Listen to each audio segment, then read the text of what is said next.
ಲೋಕಸಮರದಲ್ಲಿ ಶತಾಯಗತಾಯ 28ಕ್ಕೆ 28 ಕ್ಷೇತ್ರಗಳನ್ನು ಗೆಲ್ಲಬೇಕು ಅಂತ ಹೇಳಿ ಬಿಜೆಪಿ ರಣತಂತ್ರವನ್ನ ಮಾಡ್ತಾ ಇದೆ. ಅದರಲ್ಲೂ ಕೂಡ ಈ ಮೈಸೂರು ಲೋಕ ಅಖಾಡವನ್ನ ಗೆಲ್ಲಕ್ಕೆ ಭರ್ಜರಿ ಸರ್ಕಸ್ ಆಗ್ತಾ ಇದೆ.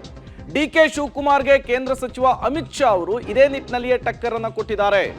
ಸಿದ್ದರಾಮಯ್ಯ ಅವರಿಗೆ ಮೋದಿ ಗೇಮ್ ಚೇಂಜರ್ ಆಗ್ತಾರಾ ಅನ್ನುವಂತಹ ಪ್ರಶ್ನೆ.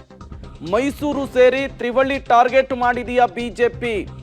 ಮಂಡ್ಯ, ಚಾಮರಾಜನಗರ, ಮೈಸೂರನ್ನ ತೆಕ್ಕಿಗೆ ಪಡಿಲಿಕ್ಕೆ ಸ್ಕೆಚ್ ಅನ್ನು ಹಾಕಿರುವಂಥದ್ದು.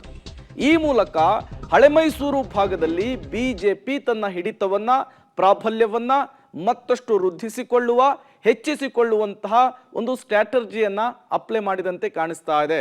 At the same time CM ಸಿದ್ದರಾಮಯ್ಯನವರ ತವರು ಜಿಲ್ಲೆಯಲ್ಲಿಯೇ ಮುಖಭಂಗವನ್ನ ಮಾಡಬೇಕು ಅನ್ನುವಂತಹ ಪ್ಲಾನ್ ಅನ್ನು ಕೂಡ ಮಾಡಿಕೊಂಡಿದೆ.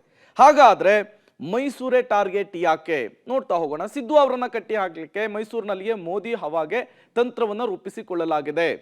ಈ ಮೂಲಕ ಸಿಎಂ ಸಿದ್ದರಾಮಯ್ಯನವರಿಗೆ ಟಕ್ಕರ್ ಕೊಡಬೇಕು ಅಂತ ಹೇಳಿ. ಹಾಗಾಗಿಯೇ ಪ್ರತಾಪ್ ಸಿಂಹ ಅವರನ್ನ ಬದಲಿಸಿ ಯದುವೀರ್ ಒಡೆಯರ್ಗೆ ಈ ಬಾರಿ ಟಿಕೆಟ್ ಅನ್ನ ಕೊಡಲಾಗಿದೆ.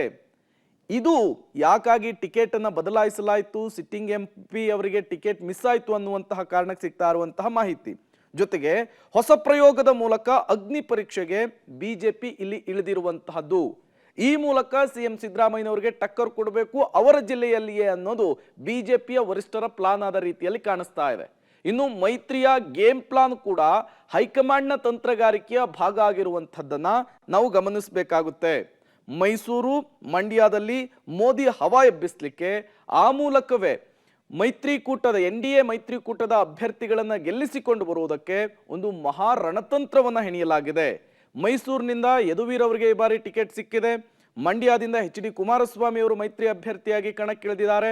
ಈಗಾಗಲೇ ಚನ್ನಪಟ್ಟಣದಲ್ಲಿ ಅಮಿತ್ ಶಾ ಬೃಹತ್ ರೋಡ್ ಶೋ ಮಾಡಿ ಮಂಜುನಾಥ್ ಪರವಾಗಿ ಅಬ್ಬರದ ಪ್ರಚಾರವನ್ನು ಮಾಡಿದ್ದಾರೆ. ಈ ಎಲ್ಲ ಬೆಳವಣಿಗೆಗಳನ್ನು ಗಮನಿಸ್ತಾ ಇದ್ರೆ ಈ 3 ಜಿಲ್ಲೆಯನ್ನ ಬಿಜೆಪಿಯ ವರಿಷ್ಠರು ಟಾರ್ಗೆಟ್ ಮಾಡಿದಂತೆ ಕಾಣಿಸ್ತಾ ಇದೆ.